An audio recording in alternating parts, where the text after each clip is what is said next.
اللہ جل جلالہ کے پیارے محبوب دائیں قلوب نزہم عن کل عیوب عز وجل وصلی اللہ تعالی علیہ وآلہ وسلم کی بارگاہ بے پناہ میں درودوں کے گجرے نچھاور کرنے کی مختلف فضیلتیں اور برکتیں ہیں۔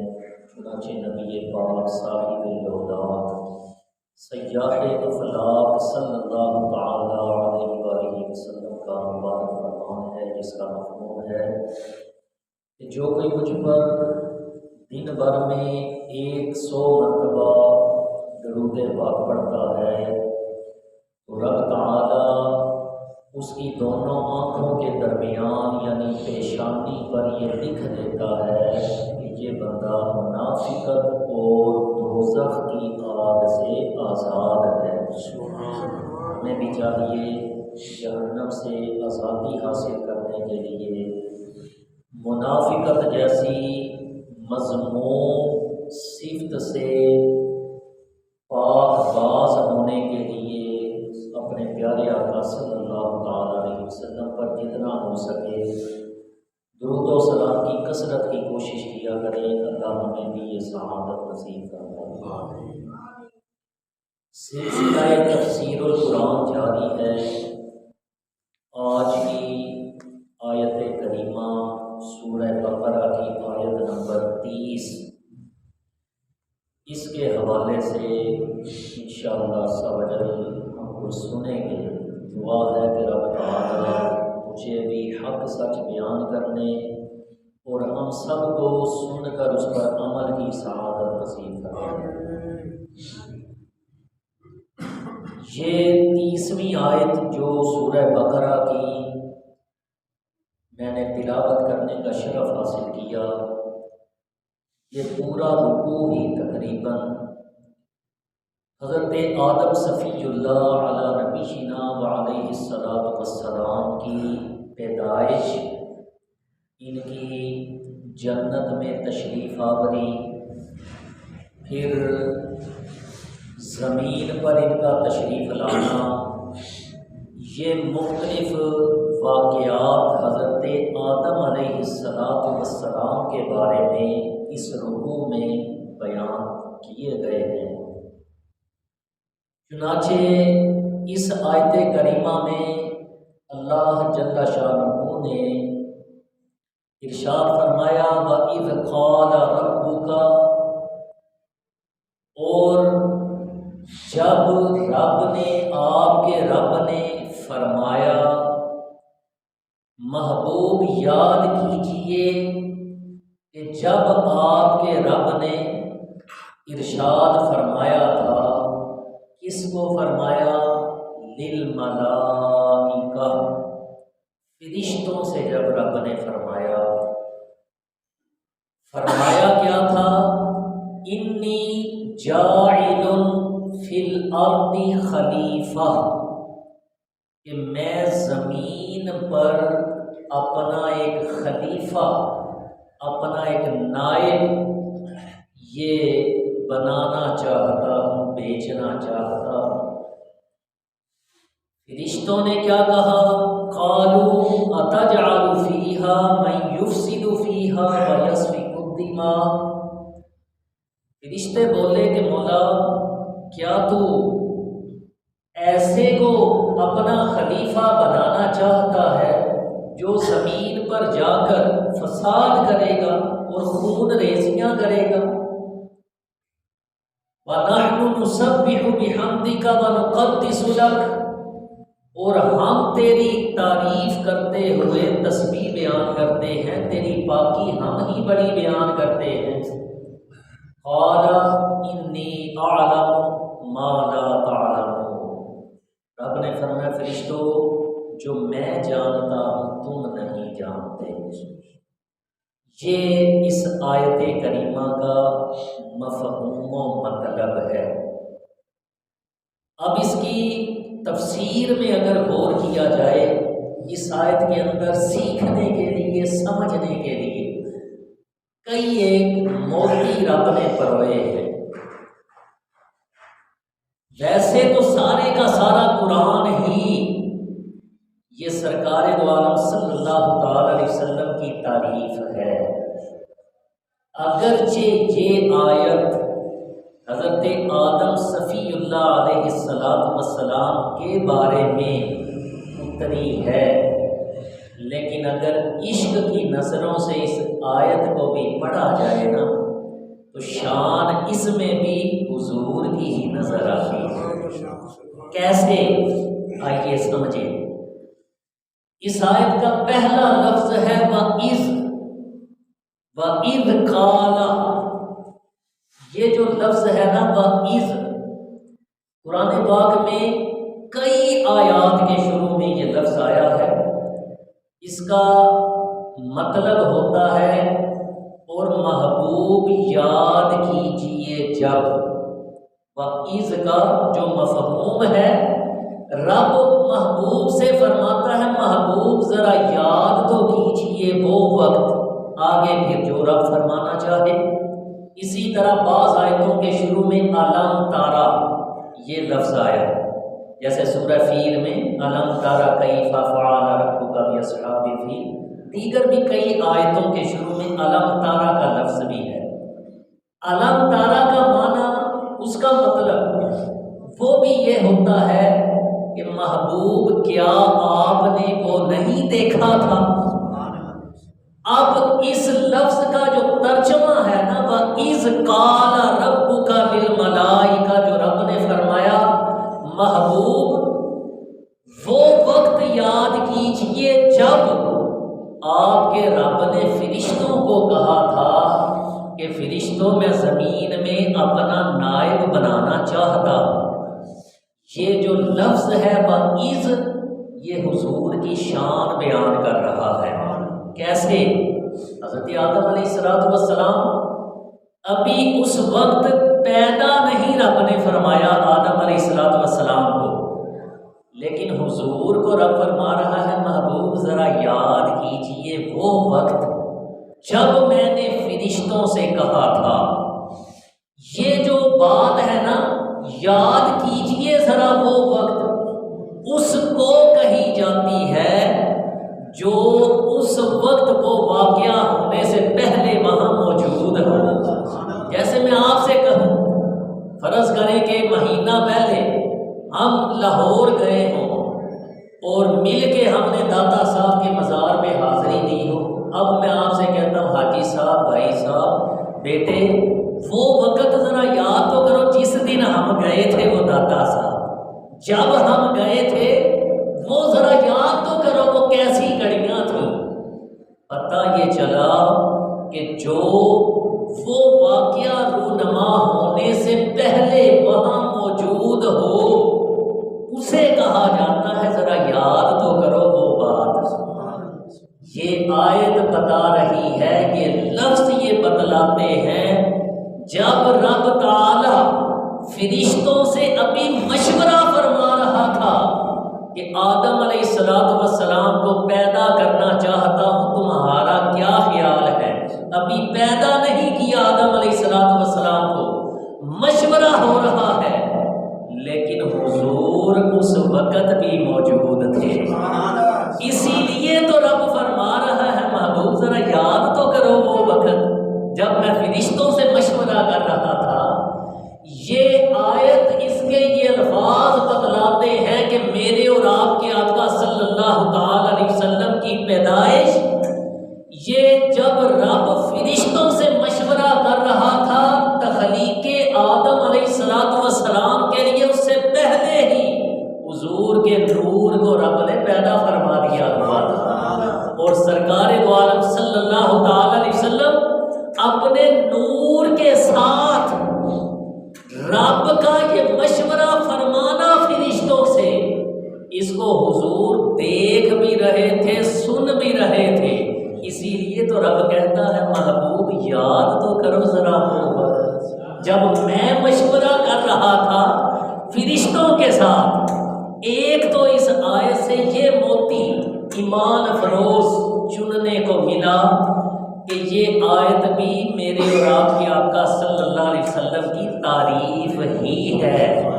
اگرچہ آدم علیہ السلام کا تذکرہ ہے، لیکن ان سے پہلے رب بتا رہا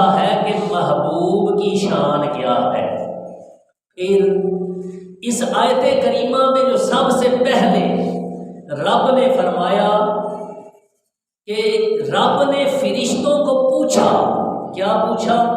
فرشتوں سے کہا، فرشتوں انی جاعل فی الارض خلیفہ، میں زمین میں اپنا ایک خلیفہ، اپنا ایک نائب بنانا چاہتا ہوں، تمہارا کیا خیال ہے اس بارے میں؟ یہ جو لفظ ہیں یہ بتلاتے ہیں کہ حضرت آدم علیہ السلام کو رب نے بنانا تھا۔ ان کا پیدا کرنے کا مقصد اللہ کا کیا تھا؟ زمین میں اپنا نائب بنانا، زمین میں اپنا نائب اور خلیفہ بنانا۔ اب یہاں سے ایک بات یہ بھی یاد رکھیے، چلتے چلتے کرتا جاؤ، بعض لوگ کم علمی کی بنا پہ کچھ غلط جملے جو آدم علیہ السلام کی شان کے لائق نہیں وہ بول جاتے ہیں۔ مثلا حضرت آدم صفی اللہ علیہ السلام کو رب نے جنت میں بھیجا، اس میں ایک درخت جس کے پاس جانے سے آپ کو منع کیا گیا تھا، اللہ کی حکمت تھی، آپ اس درخت کے پاس چلے گئے، اس کو کھا لیا، پھر زمین پہ تشریف لائے۔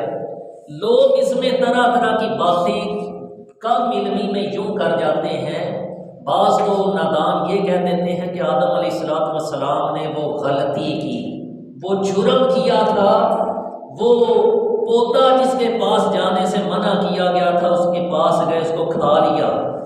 معاذ اللہ، ایسا نہیں کہنا چاہیے۔ آدم علیہ السلام اللہ کے نبی ہیں، انبیاء گناہوں سے پاک ہوتے ہیں، ہمیشہ یاد رکھیں، کوئی بھی نبی وہ معصوم ہوتے ہیں، معصوم کا معنی ہوتا ہے گناہوں سے پاک، نبی گناہوں سے پاک ہوتے ہیں۔ آدم علیہ السلام کی طرف جرم یا گناہ کی نسبت کرنا یہ بعض حالتوں میں کفر تک لے جا سکتا ہے، ایمان بھی بندے کا ضائع ہو سکتا ہے انبیاء کی توہین کے زمرے میں آ کے۔ اس لیے ان کے بارے میں یہ جملے نہیں بولنے چاہیے۔ اس میں اللہ کی حکمت تھی، ان کو ادھر بیچنے میں، جنت میں آدم علیہ السلام کو ڈائریکٹ بھیجنا یہ ان کی تخلیق کا مقصد نہیں تھا۔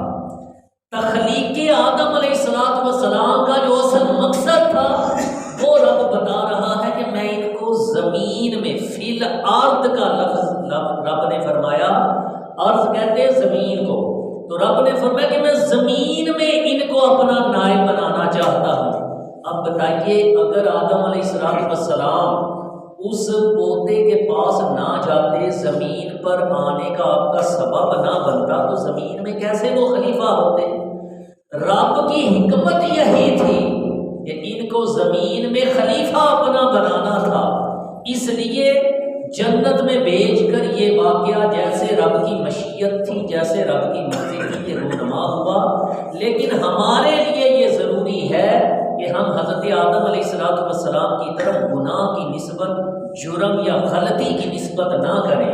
بعض بے باک لوگ تو یوں بول جایا کرتے ہیں کہ آدم علیہ السلام آپ اگر یہ غلطی نہ کرتے جنت میں جا کے وہ پودا کھانے کی، تو ہمیں دنیا میں یہ مصیبتیں آ کر نہ دیکھنا پڑتی۔ معاذ اللہ، یوں بھی بعض لوگ بول دیا کرتے ہیں، ایسے جملے نہیں بولنے چاہیے۔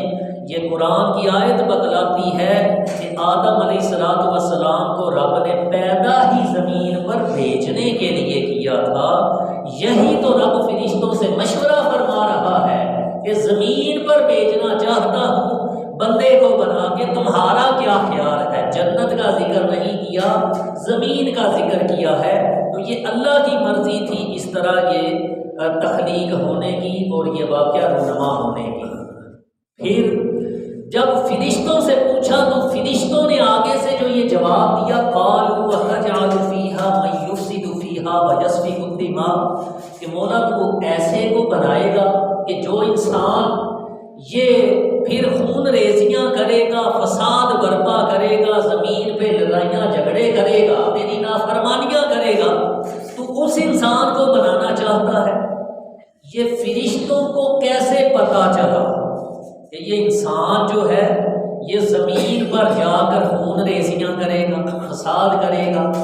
آج ہم یہ کرتے تو ہیں، انسان یہی کچھ کر رہے ہیں، فرشتوں کو کیسے پتہ چل گیا تھا؟ اس میں مفسرین نے لکھا کہ فرشتوں نے یہ شاید لوح محفوظ سے اس وقت یہ پڑھ لیا ہوگا۔ لوح محفوظ سے فرشتوں کو جو رب نے تخلیق کائنات کرنے کی وہ ہر بات اس نے لکھ دی ہے، وہ فرشتوں نے پڑھ لی، تو اس طرح فرشتوں کو یہ پتہ چل گیا کہ انسان جب بنایا جائے گا تو یہ کچھ کرے گا۔ اور پھر جو فرشتوں نے اپنی صفائی کے طور پہ اللہ کی بارگاہ میں عرض کیا وَنَحْنُ نُسَبِّحُ بِحَمْدِكَ وَنُقَدِّسُ لَكَ، کہ مولا اگر تو انسان کو اس لیے بنانا چاہتا ہے کہ تیری زمین پر بھی عبادت ہو تو اے اللہ ہم فرشتے ہی اتنے زیادہ ہیں، تیری تسبیح کرتے ہیں، تیری حمد بیان کرتے ہیں، تیری پاکی بولتے رہتے ہیں۔ روایتوں میں آتا ہے کہ آسمانوں کے اوپر کوئی ایک 4 انگل جس کو ہم کہتے ہیں جگہ، وہ بھی ایسی نہیں ہے جو فرشتوں سے خالی ہو، جہاں پہ اللہ کا فرشتہ موجود نہ ہو جو اس کی حمد بیان کر رہا ہے۔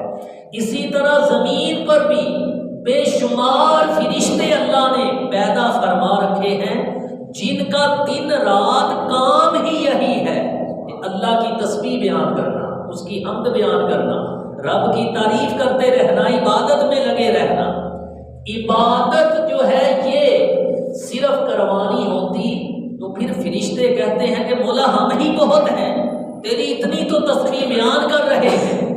تو یہ فرشتوں نے جو عرض کی اللہ کی بارگاہ میں، یہ ایک ادب کے طور پہ تھا۔ اور یاد رکھیے فرشتوں نے یہ اعتراض نہیں کیا، یہ جو فرشتے بول رہے ہیں اعتراض کے طور پہ نہیں کہہ رہے کہ مولا کیا تو ایسے کو پیدا کرے گا جو خون ریزیاں کرے یا فساد پھیلائے، ہم ہی تیری تعریف کے لیے بڑے ہیں۔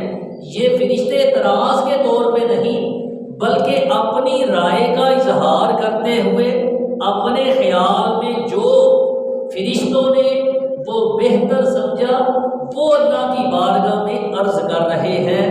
ورنہ جس نے اعتراض کیا تھا وہ ملعون بنا دیا گیا، قیامت تک کے لیے لعنتوں کا توق اس کے گلے میں لٹکا کے، اس کا نام ابلیس شیطان رکھ کے اس کو اپنی بارگاہ سے رب نے نکال دیا۔ جس نے اعتراض کیا تھا، فرشتوں نے اعتراض نہیں کیا۔ پھر اللہ پاک فرماتا ہے کہ فرشتوں میں جو جانتا ہوں وہ تم نہیں جانتے۔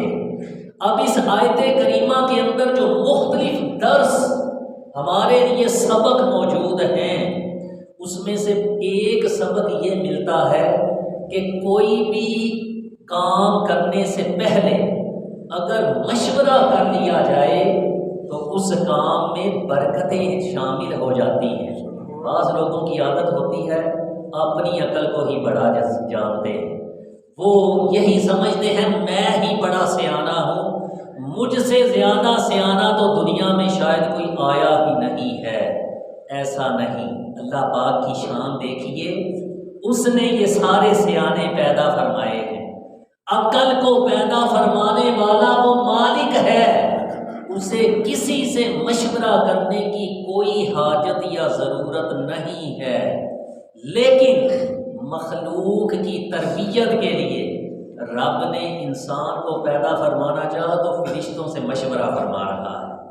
خالق کائنات ہو کر، مالک کائنات ہو کر اور عقل کو پیدا فرمانے والا ایسا دانا اور حکیم ہوتے ہوئے رب نے فرشتوں سے مشورہ کیا تاکہ میرے بندوں کو بھی پتہ چل جائے جب کوئی کام کرنا ہو تو آپس میں مشورہ کر لیا کرو۔ کبھی کسی کے ذہن میں کوئی ایسی اچھی بات آ جاتی ہے، اس کا مشورہ مان کر فائدہ ہو سکتا ہے اور تمہارے اس کام میں نکھار آ سکتا ہے۔ نبی پاک صلی اللہ تعالی علیہ وسلم کی بھی یہی عادت کریمہ تھی۔ حضور کی سیرت کو اگر پڑھا جائے تو سرکار دو عالم صلی اللہ علیہ وسلم اپنے بعض خانگی معاملات میں بھی، گھریلو معاملات میں بھی بعض میں صحابہ سے مشورہ کر کے چلا کرتے تھے۔ جب کوئی جنگ کا موقع ہوتا صحابہ سے مشورہ کرتے، کوئی اہم کام کرنا ہوتا صحابہ کو بلا کے میٹنگ کرتے، مشورہ کرتے۔ حالانکہ حضور مشورہ نہ بھی فرماتے، ڈائریکٹ کوئی حکم فرما دیا کرتے تو کسی صحابی نے کوئی اعتراض نہیں کرنا تھا، وہ تو حضور کے فرمان پر جانیں قربان کرنے والے تھے۔ لیکن یہ ہماری تربیت فرما رہے تھے نبی پاک صلی اللہ علیہ وسلم بھی کہ میرے امتی بھی اپنی عادت بنائیں، جب کوئی کام کرنا ہو تو اس کے لیے مشورہ آپس میں کر لیا کریں۔ بے شک گھر میں اپنے بچوں کو بٹھا کے، فیملی کو بٹھا کے ہی مشورہ کر لیں۔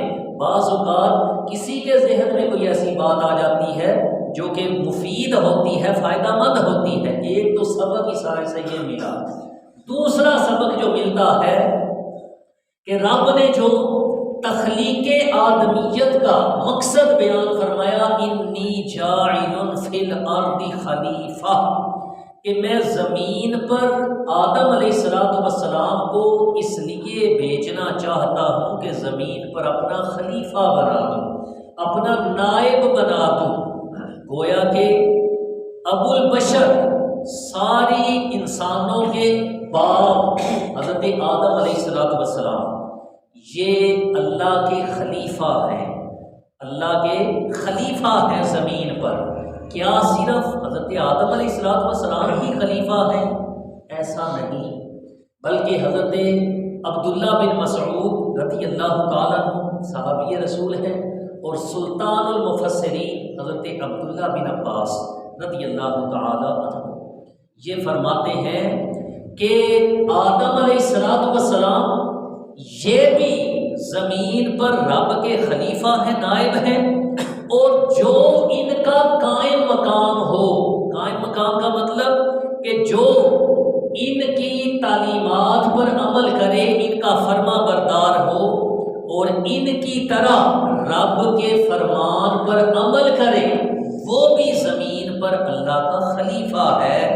اس سے مفسرین نے یہ پھر نتیجہ نکالا کہ سارے کے سارے انبیاء یہ زمین پر اللہ کے نائب اور خلیفہ ہیں، سارے نبی اللہ کے نائب اور خلیفہ ہیں۔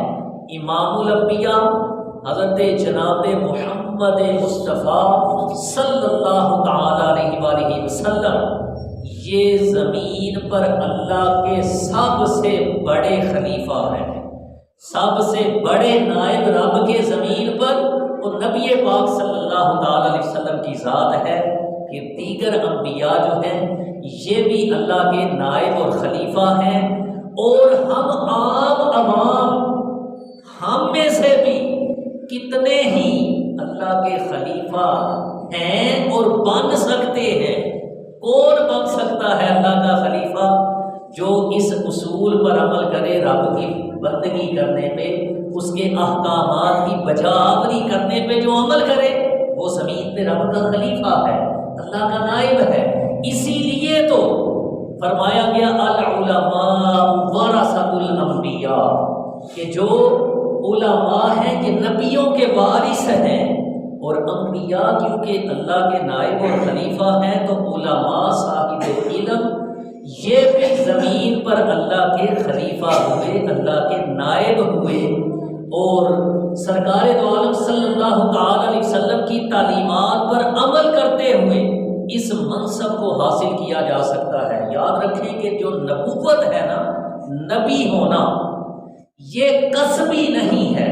کسبی کا مطلب ہوتا ہے ایسا کوئی مرتبہ اور مقام جس کو بندہ کوشش کر کے حاصل کر سکے، اسے کہتے ہیں کسبی۔ نبوت کسبی نہیں ہے، نبی ہونا یہ کسبی نہیں۔ یعنی کوئی بندہ یہ کہے کہ میں اللہ کی بڑی فرما برداری کروں، ایک ٹانگ پہ کھڑا ہو کے سارا دن ساری رات اللہ کی عبادت کرتا رہوں، قرآن کی تلاوت کرتا رہوں، ایک منٹ بھی نہ سویا کروں، سجدے کر کر کے میں اپنی پیشانی پر محراب بھی بنا لوں، نشان بھی بنا لوں، روزے رکھ رکھ کر میں اپنے پیٹ کو پسلیوں کے ساتھ لگا لوں، اتنا میں اللہ کی عبادت میں مشغول ہو جاؤں اور میں نبی بن جاؤں، ایسا ممکن نہیں ہے۔ نبوت کسبی نہیں ہوتی، نبوت کو کوشش کر کے حاصل کیا جا سکتا نہیں ہے۔ اور لیکن خلافت جو ہے نا اللہ کی، جو رب نے فرمایا کہ میں زمین میں اپنا خلیفہ بنانے لگا ہوں، یہ جو خلافت ہے یہ کسبی ہے، اسے بندہ کوشش کر کے حاصل کر سکتا ہے۔ اور کون حاصل کر سکتا ہے؟ اللہ کا خلیفہ ہوتا کون ہے؟ اس کے بارے میں فرمایا گیا کہ جو اللہ کے احکامات، رب کے فرمان، ان کو نافذ کرے وہ اللہ کا خلیفہ ہے۔ خلیفہ کہتے ہیں نائب کو۔ اگر کوئی دنیا کے اندر بھی ہم دیکھتے ہیں مختلف ادارے بنے ہوئے ہیں، مختلف عہدے ہیں، اس میں جسے نائب بنایا جاتا ہے، اس نائب کا کام کیا ہوتا ہے کہ اپنے سے جو بڑا ہے، جس کا وہ نائب ہے، اس کی طرف سے جتنے آرڈر ہیں ان کا امپلیمنٹ کروانا، ان پر عمل درآمد کروانا، یہ اس نائب کا کام ہے۔ اسی طرح جو اللہ کے نائب ہیں، اللہ کے خلیفہ ہیں، ان کا کام بھی کیا ہے؟ رب کے جو فرمان ہیں ان کو اپنی ذات پر نافذ کرنا، اور اپنی ذات کے علاوہ دوسرے لوگوں کو بھی اس پر عمل کی دعوت دینا، ان کو اپنی قوت اور ہمت کے مطابق عمل کروانا، یہ اس خلیفہ کا کام ہوتا ہے جو رب نے انسان کو بنانے سے پہلے فرمایا کہ میں زمین پر اپنا خلیفہ بنانا چاہتا ہوں۔ اس خلیفہ کا کام یہ ہے، میں اور آپ بھی اس منصب کو حاصل کر سکتے ہیں اگر اس پہ عمل کیا جائے۔ عمل کیا کرنا ہے؟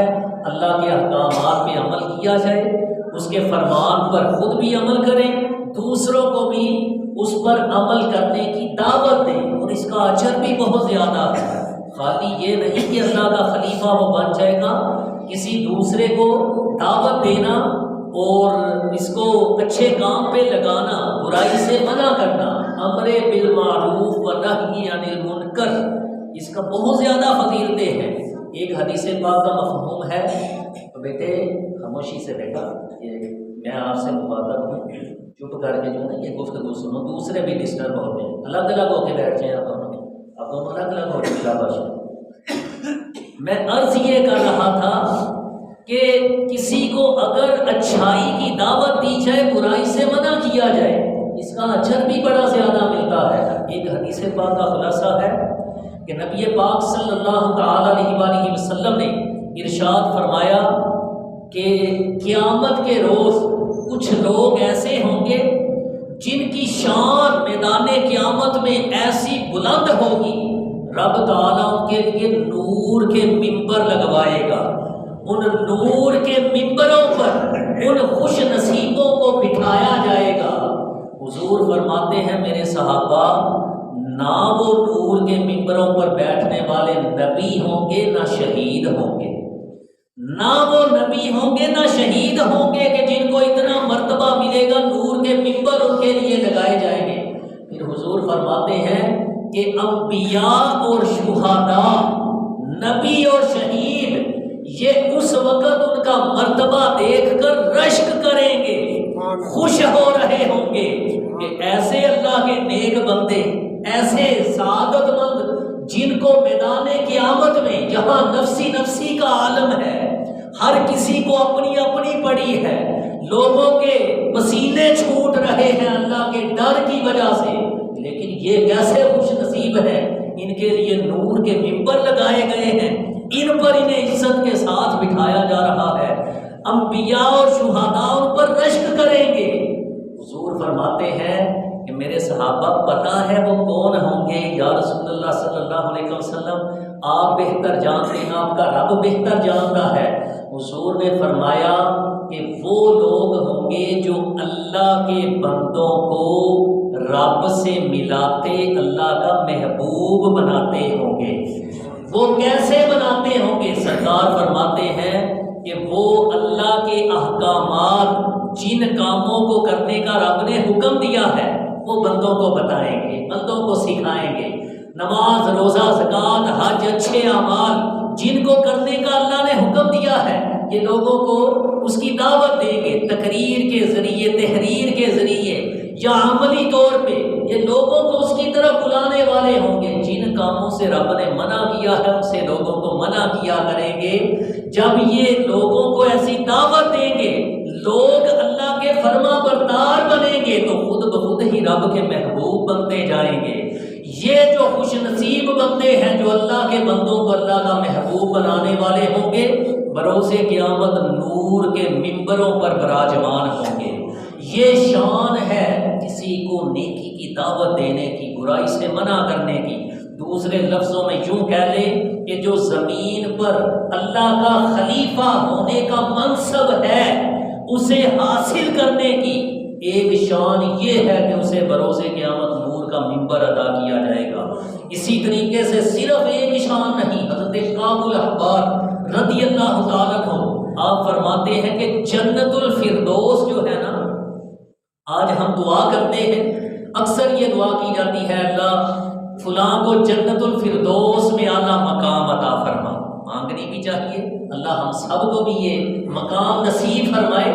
حضرت کعب الاحبار صحابی رسول، ان سے پوچھئے کہ اللہ کے محبوب صلی اللہ تعالی علیہ وسلم کے صحابی، ہم تو جنت الفردوس کے لیے دعائیں کرتے ہیں، ذرا بتائیے تو صحیح یہ جنت الفردوس ملے گی کسے؟ حضرت کعب الاحبار رضی اللہ تعالیٰ عنہ فرماتے ہیں جنت الفردوس خاص اس شخص کے لیے ہے جو دوسروں کو نیکی کی، اچھائی کی دعوت دیتا ہو، بری بات سے منع کرتا ہو۔ اتنا اعلیٰ عمل ہے یہ۔ اور یاد رکھیں یہ نیکی کی دعوت دینا، برائی سے منع کرنا صرف علماء کا کام ہی نہیں ہے، یا اس کے لیے صرف یہ ضروری نہیں کہ مسجد میں ممبر لگا ہو اس پہ بیٹھ کے ہی یہ کام ہو سکتا ہے، ایسا نہیں ہے۔ اپنی دکان کا شٹر اوپر کر کے، اپنی دکان کے کاؤنٹر پہ کھڑے ہو کر بھی یہ منصب جو ہے حاصل کیا جا سکتا ہے۔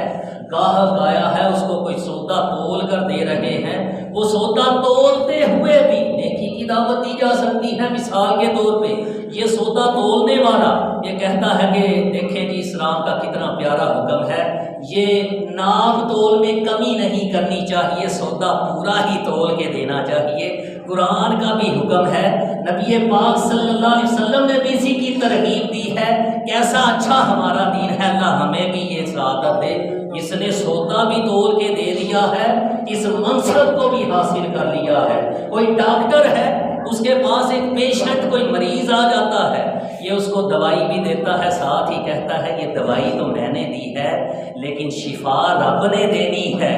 جیسے میرے پاس یوں تکلیف کر کے آئے ہو، میری فیس ادا کی ہے، وہ رب جس نے شفا دینی ہے، اس میڈیسن کو یوز نہیں کرنا لیکن ساتھ ہی ساتھ وضو کر کے مصلی بچھا کے اس رب کی بارگاہ میں سجدہ دے کے نماز ادا کر کے اس سے شفا کا سوال بھی کرنا، وہ رب شفا عطا کرے گا۔ اس ڈاکٹر نے اپنی ریوالونگ چیئر پہ بیٹھے ہوئے اپنے کلینک میں، اپنے ہاسپٹل میں اپنی ڈیوٹی کرتے ہوئے پیسے بھی کما لیے، اس نے اللہ کا خلیفہ ہونے کا منصب بھی حاصل کر لیا، اس نے نیکی کی دعوت دے کر یہ اجر بھی کما لیا۔ اس طرح یہ دو مثالیں میں نے دی ہیں، اپنی اپنے عہدے اور اپنی اپنی مصروفیات کے مطابق ہم غور کرتے چلے جائیں، اس منصب کو میں اور آپ بھی حاصل کر سکتے ہیں، اور اللہ کا خلیفہ بننے کا یہ منصب یہ سب کو کوشش کرنی چاہیے اسے حاصل کیا جائے، کیونکہ تخلیق انسانی کا جو مقصد ہے یہ رب نے اولین مقصد جو بیان فرمایا وہ یہی ہے، انی جاعل فی الارض خلیفہ، کہ میں آدم علیہ السلام کو اس لیے زمین پر بھیج رہا ہوں کہ انہیں اپنا نائب بناؤں، اپنا خلیفہ بناؤں۔ تو گویا کہ اللہ کے احکامات پر خود بھی عمل کیا جائے، دوسروں کو بھی اس کی دعوت دی جائے۔ اور نبی پاک صلی اللہ علیہ وسلم کے ایک فرمان کا خلاصہ ہے، جو کوئی کسی کو اچھی بات بتاتا ہے وہ جتنے لوگوں تک پہنچتی ہے، جتنے اس پر عمل کریں گے، ان سارے عمل کرنے والوں کے اجر کے برابر وہ جس نے ان کو وہ بات سکھائی تھی اسے ان سب عمل کرنے والوں کے برابر اللہ اجر عطا فرمائے گا۔ یہ جتنوں نے عمل کیا ہے ان کے اجر میں کوئی کمی نہیں کی جائے گی۔ اللہ کی بارگاہ میں بے حد و حساب اجر ہے، وہ اپنی بارگاہ سے اتنا سارا اجر اس دعوت دینے والے کو، اس اچھائی کی دعوت دینے والے کو عطا فرمائے گا۔ یوں ہی کوئی بری بات سے منع کرے اس کو بھی اجر دیا جاتا ہے۔ یہ اجر کمانے کا موقع ضائع نہیں کرنا چاہیے۔